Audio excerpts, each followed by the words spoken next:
میرے بیٹے کی جو ہی شادی ہوئی تو بہو دن بدن کمزور ہوتی جا رہی تھی۔ میں بہت پریشان تھی کیونکہ ڈاکٹر نے سارے ٹیسٹ بھی کر لیے تھے، وہ بالکل ٹھیک تھی۔ اب میں اسے اپنے ساتھ مختلف جگہوں پر دم کروانے لے جاتی مگر کوئی فرق ہی نہ پڑا۔ میرا نام رخسانہ ہے، میرا ایک ہی بیٹا ہے جہانگیر۔ میں ایک متوسط طبقے سے تعلق رکھتی تھی۔ میں نے دن رات ایک کیے اور اپنے بیٹے کو پڑھایا۔ میرا بیٹا اپنا کاروبار کرنے لگا، وہ کوشش کرتا لیکن اس کا کوئی کاروبار زیادہ دن تک نہ ٹکتا۔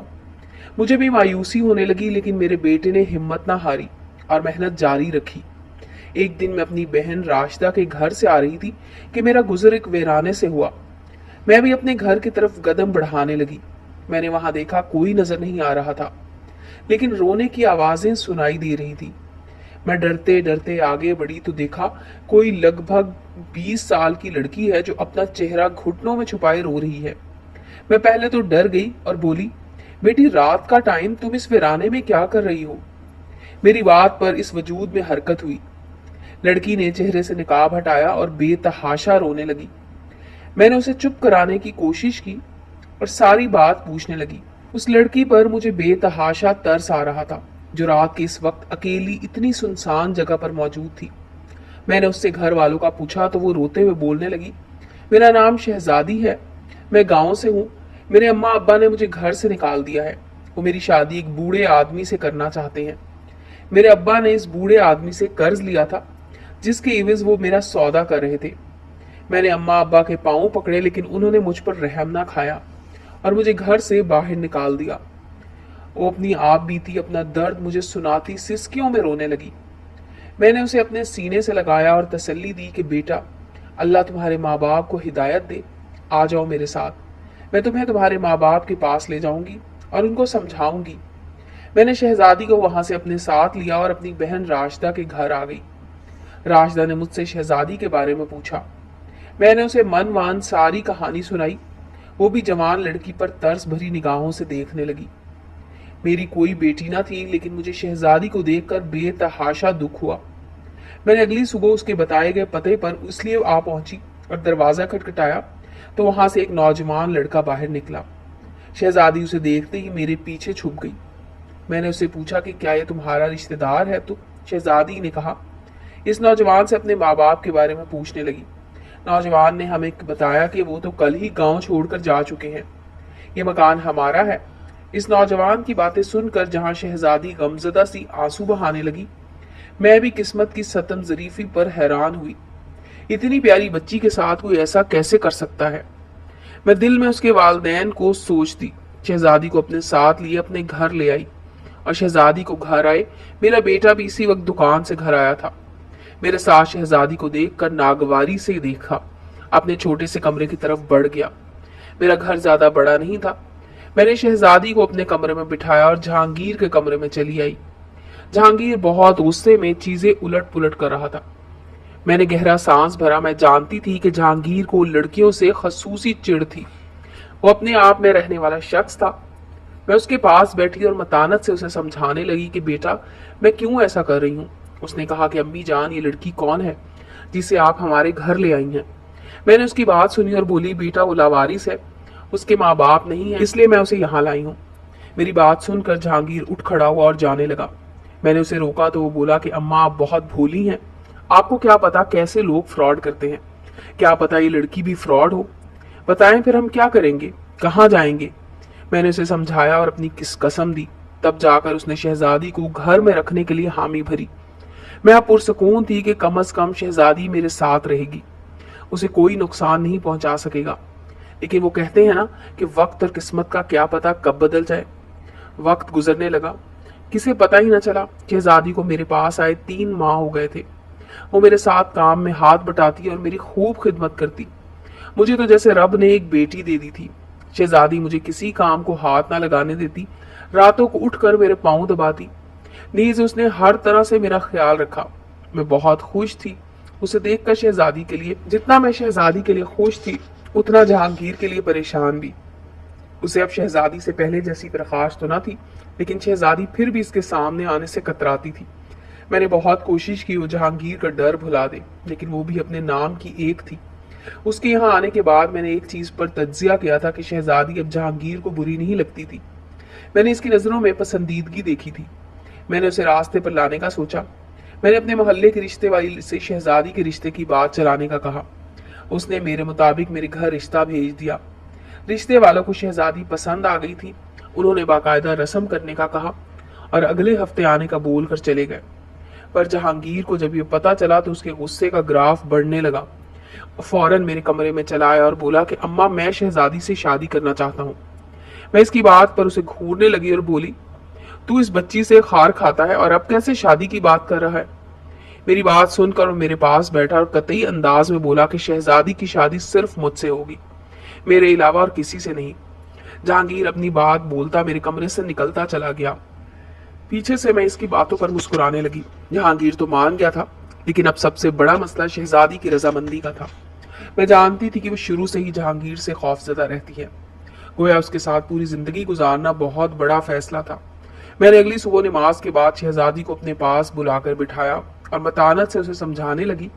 میں نے اسے پوچھا کہ کیا تم میرے بیٹے کی شریک حیات بنو گی؟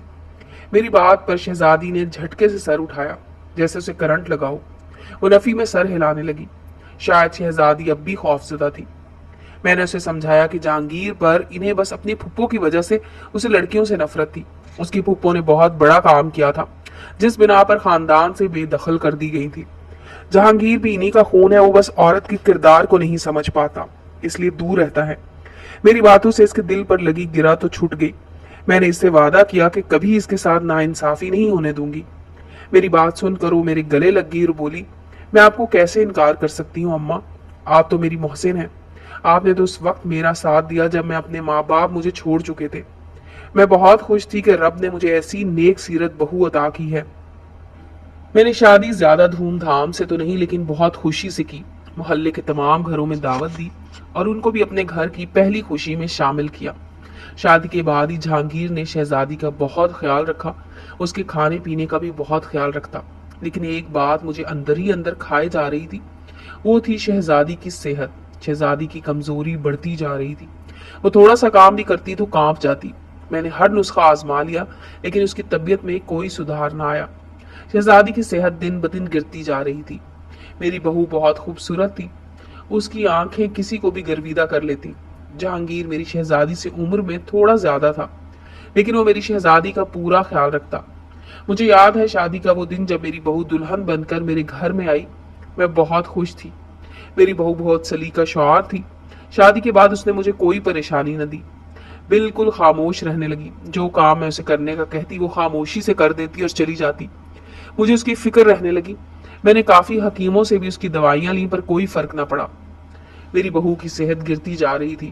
میرا بیٹا دکان سے گھر آیا تو میں نے اسے بہو کی طبیعت کا بتایا، جو صبح سے ہی اپنے کمرے میں سو رہی تھی۔ میرا بیٹا بہو کے کمرے میں گیا اور اسے اٹھا کر بٹھایا۔ وہ بہت نکاہت زدہ حالت میں تھی۔ میرے بیٹے نے اسے دراز سے ایک شیشی نکال کر شہد چٹانے لگا۔ یہ اس کے شادی کے دوسرے دن سے ہی معمول تھا۔ مجھے اس پر شک سا رہنے لگا۔ وہ روز میری بہو کو شہد چٹاتا اور چھت پر لے جاتا۔ میں بہت حیران ہوتی اور اس سے پوچھ گچھ کرتی لیکن وہ کوئی نہ کوئی بہانہ بنا دیتا۔ میں نے بھی سوچا کہ وہ شوہر ہے، کچھ غلط تو نہیں کرے گا۔ ایسے ہی ایک دن میں اور میری بہو صحن میں بیٹھے تھے کہ وہ اچانک بے ہوش ہو گئی۔ گھر میں میرا بیٹا موجود نہیں تھا۔ میں پریشانی کے عالم میں اسے فون کر کے بلایا۔ میرا بیٹا اسے لیے ہسپتال بھاگا۔ میری بہو کو ڈاکٹر نے چیک کیا اور کہا کہ بس ذہنی دباؤ کی وجہ سے بے ہوش ہوئی ہے۔ میرا بیٹا بہو کو گھر لے آیا۔ میں نے بہو کے لیے پھلوں کا جوس بنایا اور کمرے میں چلے آئی تو جہانگیر شہزادی کو کوئی تعویذ پلا رہا تھا۔ میں نے جوس کا گلاس سائیڈ پہ رکھا اور اس سے تعویذ کے بارے میں پوچھا۔ میں نے پوچھا جہانگیر یہ شہزادی کو کیا پہنا رہے ہو؟ تو وہ بولا اماں دیکھو نہ شہزادی آئے دن بیمار رہتی ہے اور کمزور بھی ہوتی جا رہی ہے، اس لیے میں امام صاحب سے اس کے لیے تعویذ بنوا کر لایا ہوں۔ نہ جانے مجھے کھٹک رہا تھا جیسے جہانگیر کو چھپا رہا ہو۔ میں نے مزید بات کو کریدنا مناسب نہ سمجھا اور شہزادی کے سرہانے بیٹھی صورتیں پڑھنے لگی۔